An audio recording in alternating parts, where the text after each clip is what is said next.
Assalamualaikum warahmatullahi wabarakatuh. Dengan saya Anissa Stianggraini, NPM 002. Kali ini di tugas multivariat saya akan menjelaskan hubungan kompensasi kepemimpinan dan motivasi kerja terkait dengan kinerja karyawan di perusahaan PT Pertiwi Indomas. Di sini ada variabel 1 kompensasi sebagai variabel 1. Yang kedua ada kepemimpinan sebagai variabel kedua, dan yang ketiga ada motivasi kerja yang akan kita kaitkan dengan variabel dependent, yaitu Y, kinerja karyawan.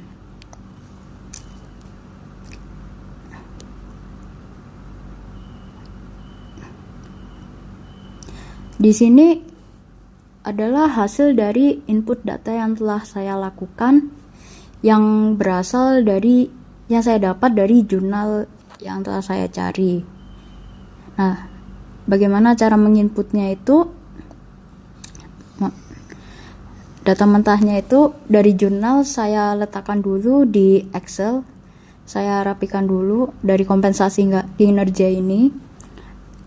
Lalu untuk meletakkannya saya blok dulu sampai bawah. Nah, ini untuk data terpisahnya yang belum ditotal. Lalu saya kopikan langsung ke ujung sini. Nah, ini saya paste, maka hasilnya itu akan menjadi seperti ini. Itu dilakukan juga untuk semua data terkaitnya gitu. Kali ini saya akan melakukan uji validitas dan reliabilitas.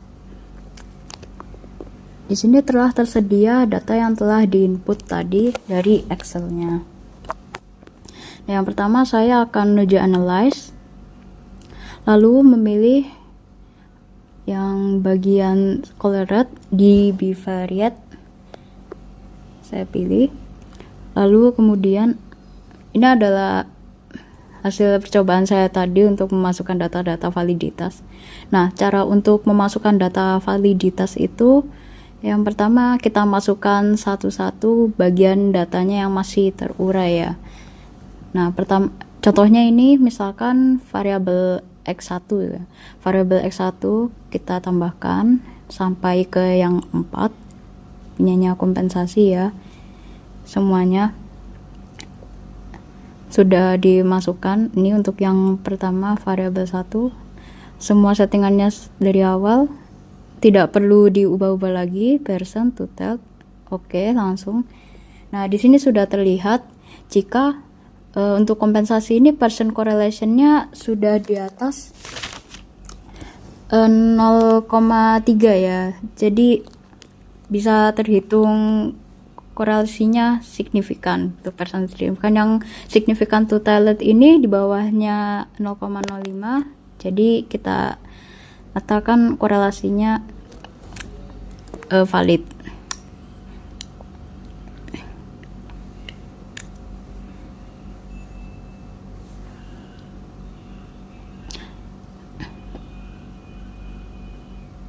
Kemudian kita coba lagi untuk variabel kedua bivariate. Sama seperti tadi, dikembalikan dulu datanya. Untuk yang kedua, kita coba untuk variabel kedua. Masukkan lagi seperti tadi ya.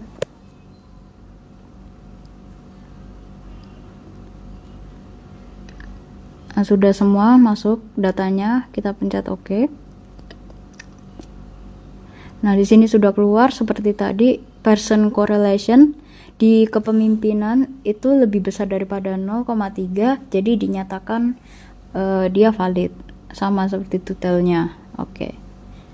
Lalu kita cobakan lagi bivariate untuk yang ketiga, variabel 3, yaitu kepemimpinan. Motivasi kerja. Untuk variabel dependentnya dimasukkan lagi, lalu di OK.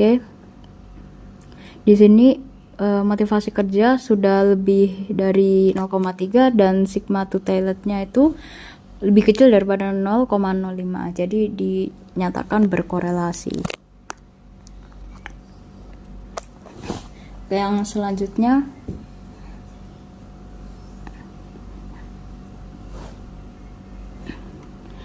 akan saya tambahkan juga untuk bagian Y. Di sini saya kembalikan dulu sama seperti tadi. Ini untuk variabel dependent kinerja karyawan. Saya masukkan sampai kinerja karyawannya, pencet OK. Dan di sini terlihat seperti tadi ya, sama keduanya validitasnya telah terbukti.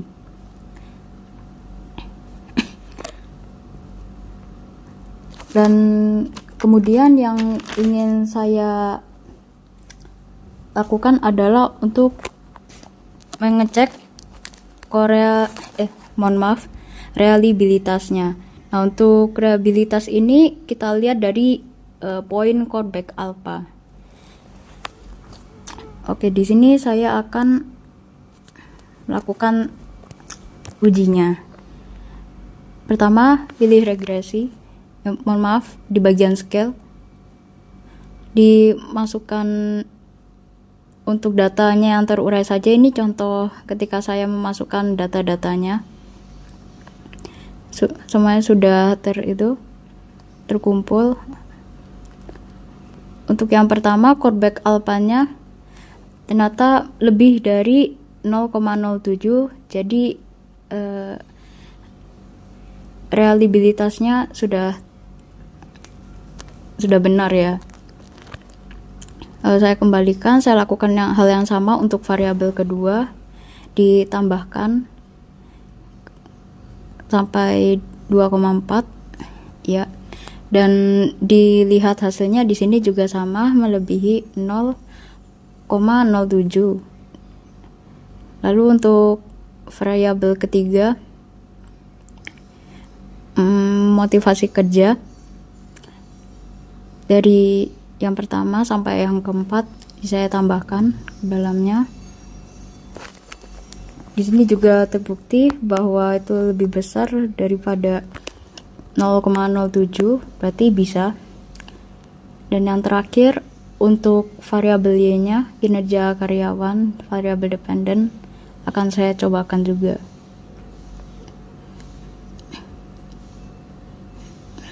Caranya sama seperti tadi.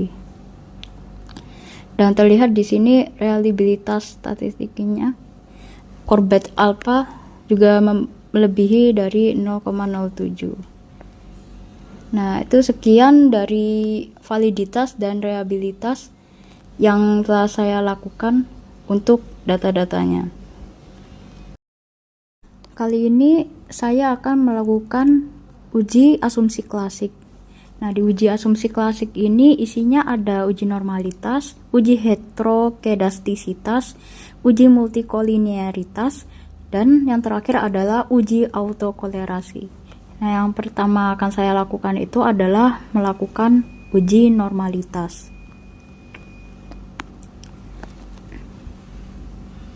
Pertama, saya akan memilih bagian analyze, kemudian bagian linear di regression. Di sini saya akan mengisi independen dengan variabel independen dan dependen dengan variabel dependen. Di dalam independen ini ada variabel 1 kompensasi kepemimpinan, yang kedua lalu motivasi kerja, yang ketiga. Ini sudah saya masukkan ketiganya. Lalu yang dependen isinya adalah kinerja karyawan, yaitu variabel Y. Nah, di sini sudah dimasukkan semua. Lalu pilih bagian statistik. Ada model fit, sudah ada. Kita pilih collinearity diagnostic, Durbin Watson. Semua sudah terpilih. Baik, lanjutkan. Lalu kemudian untuk mengatur bagian plotnya, di sini saya akan memasukkan yang result untuk yang Y nantinya, dan juga ZP-RED untuk yang X.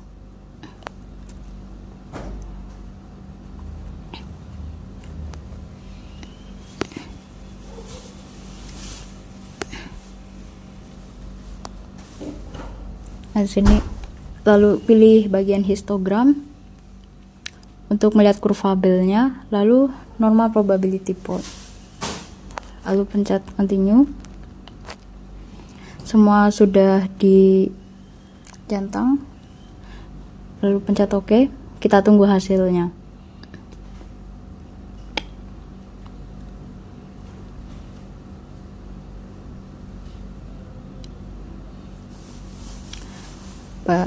Untuk hasilnya di sini sudah keluar.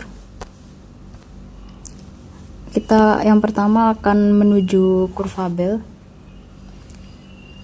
Nah,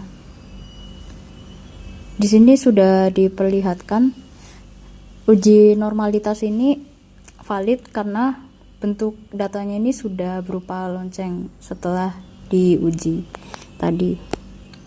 Sudah memenuhi normalitas. Lalu yang kedua ini untuk plot regresi sudah mengikuti garis rata-rata dan uji normalitas di sini juga sudah valid. Nah, yang kemudian untuk scatter plot sudah tersebar, tidak membentuk pola tertentu, jadi lepas dari heterokedastisitas. Karena titik-titik ini telah menyebar. Nah, terjadi heterokedastisitas itu bila titik-titik tidak menyebar dan membentuk pola tertentu.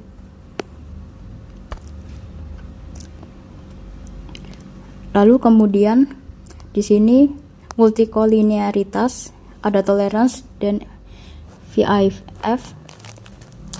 Di sini terlihat toleransinya itu nilainya jauh lebih besar daripada 0,1 untuk ketiga variabel. Jadi dinyatakan bebas. Lalu yang kedua VIF, jumlahnya itu lebih kecil daripada 3 untuk ketiga variabel tersebut, maka dinyatakan lulus dari uji multikolinearitasnya. Baik, sekian dari uji.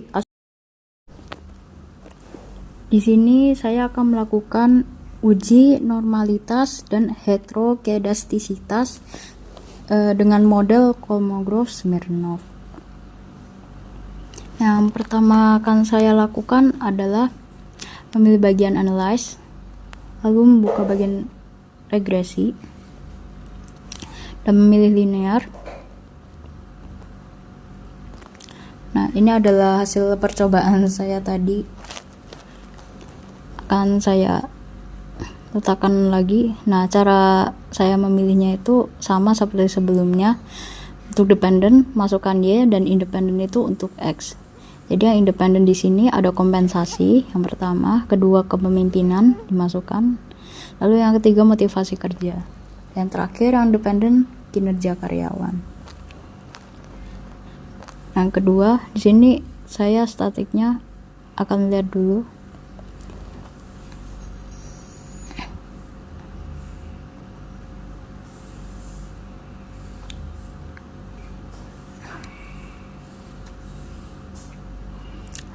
Saya akan memilih bagian unstandarized-nya, lalu continue. Untuk data residual,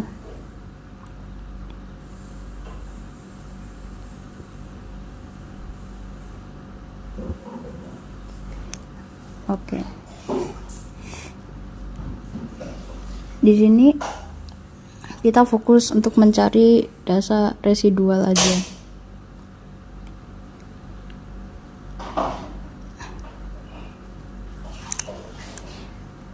Nah, di sini telah terlihat data residual yang telah dilakukan dari pemrosesan linear regression untuk yang bagian save tadi.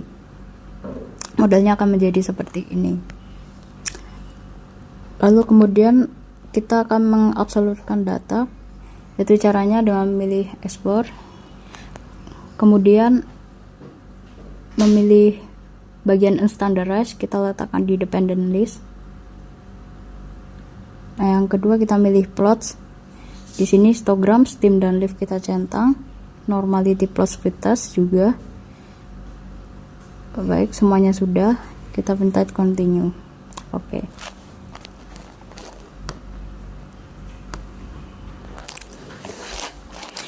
Kita akan menunggu hasil dari pemrosesan data tersebut. Nantinya akan ada kurva bell dan ada yang garis untuk menentukan model tersebut. Tapi yang pertama kita lihat di bagian test of normality yang ada Kolmogorov sama Smirnov dan Shapiro-Wilk-nya. Nah, di sini sudah terlihat dari hasilnya sudah di bagian signifikan karena dia jumlahnya lebih besar dari standarnya, maka dinyatakan uji normalitasnya sudah terpenuhi, sudah lebih dari 0,05, sama Shapiro-Wilk-nya juga sama, signifikansinya sudah lebih besar angkanya dari 0,05.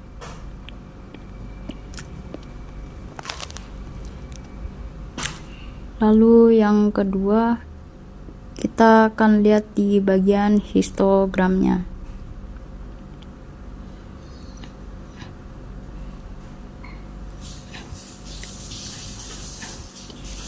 Di histogramnya agak sedikit berantakan, jadi mungkin lebih sedikit membentuk kurva bell, namun agak tidak beraturan karena yang lebih kecil berada di tengah. Harusnya kan yang lebih besar lebih tinggi ya untuk membentuk kurva. Tapi untuk pola Kiki plotnya itu sudah mengikuti pola yang garis, jadi data itu masih tergolong normalitasnya masih bisa diakui. Jadi data yang tidak signifikan itu biasanya terjadi karena si responden itu memiliki jawaban yang rata-rata sama. Jadi misalkan memilih nilai 4, kadang memilih untuk nilai 4 juga, untuk seterusnya, responden seterusnya ada angka yang rata-rata dominan diisi begitu. Jadi itu mempengaruhi signifikansi dari perbedaan jumlah data. Setelah melakukan uji Kolmogorov-Smirnov, saya akan melakukan uji geser. Angka pertama yang dilakukan adalah memilih transform. Di transform ini nanti kita akan memilih computer variable.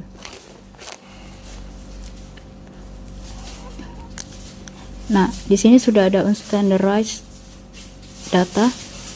Nah, kita pilih absolute di sini, lalu kita masukkan. Jadi data residual ini kita beri nama absolute residual 1.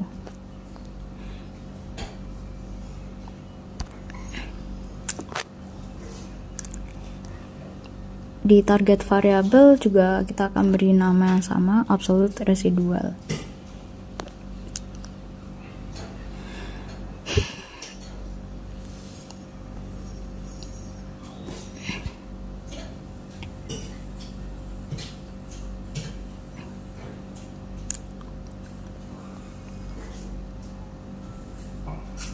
Setelah itu kita pencet OK, lalu kita geser. Setelah kita geser akan terlihat hasil dari data absolut tadi.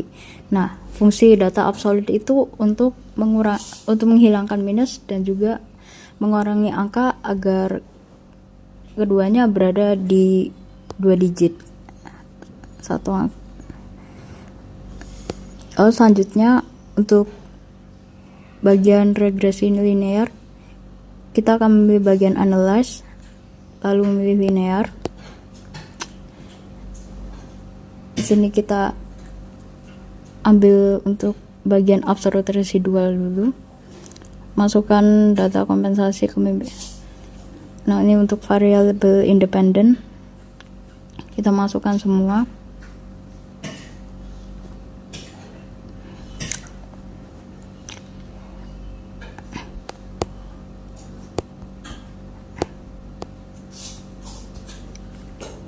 Nah, untuk tabel uji F maupun T, kita lihat di bagian ANOVA dan koefisien. Di sini di bagian ANOVA sudah terlihat untuk hasilnya ya. Untuk F-nya 0,660 dan signifikansinya 0,579 dan koefisien di sini juga sudah terlihat.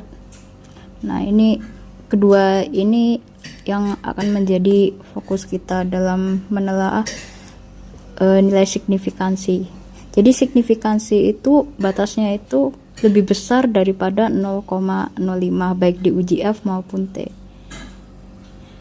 Di sini sudah terlihat keduanya di signifikansi bahwa mereka itu lebih besar daripada 0,05,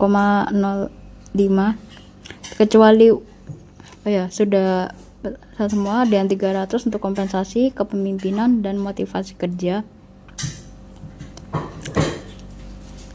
Jadi dinyatakan tidak berpengaruh terhadap asal residual karena nilai signifikansinya jauh lebih besar. Lalu yang terakhir di sini saya akan melakukan uji hipotesis. Uji hipotesis ini dengan analisis regresi terdiri dari analisis koefisien, determinasi, lalu ada uji F, uji T, dan juga persamaan regresi. Lalu untuk yang pertama saya lakukan itu adalah memilih bagian untuk menguji analisis regresi linear berganda. Nah, yang pertama saya akan memilih bagian linear regresi. Di sini sudah dimasukkan untuk variabel independen dan dependennya. Ada kompensasi, kepemimpinan, dan motivasi kerja. Kemudian akan saya pilih statistikanya seperti ini karena bukan uji asumsi klasik, di model seperti ini saja. Jadi cuma model fit dan estimate tanpa Dubin. Kemudian ini dikosongkan bagian plot. Lalu karena tidak ada heterokedastisitas, standardized-nya kita kosongkan. Kemudian dicek kembali untuk uji probabilitas F jumlah 5, nilai batasnya. Kita tunggu hasilnya. Di sini untuk menjelaskan variabel dependen Y, kita melihat bagian R-square-nya di bagian model summary. Untuk batas variabel independen Y itu dari variabel 1 sampai variabel 3 itu mampu menjelaskan variabel Y sebanyak 0,546. Nah, jadi jika dipersenkan itu jumlahnya ada 54,6. Nah, untuk sisa dari 100% ini dikurangi oleh 546 itu yang berasal dari di luar uji ini. Lalu kemudian untuk melihat pengaruh secara simultan dan parsial, di sini ada tabel ANOVA dan juga koefisien. Yang ANOVA ini menunjukkan signifikansi secara simultan di bawah 0,05. Jadi dia signifikansinya kuat. Lalu kemudian untuk bagian koefisien secara parsial semuanya menunjukkan nilai signifikansi yang lebih kecil daripada 0,05 dari kompensasi hingga motivasi kerja. Di sini kompensasi menunjukkan angka 1, kepemimpinan 5, 0,5. Namun yang motivasi kerja ini kurang signifikan karena angka yang sedikit besar, yaitu 0,23.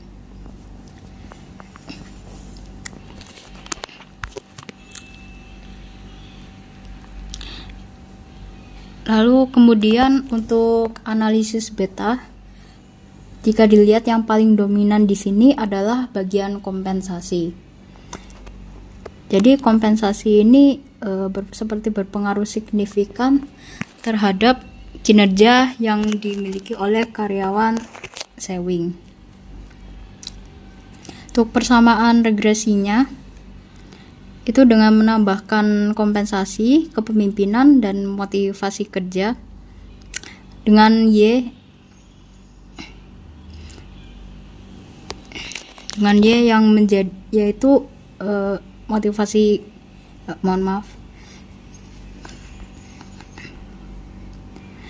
sekian dari uji yang telah saya lakukan. Mohon maaf jika ada kekurangannya. Wassalamualaikum warahmatullahi wabarakatuh.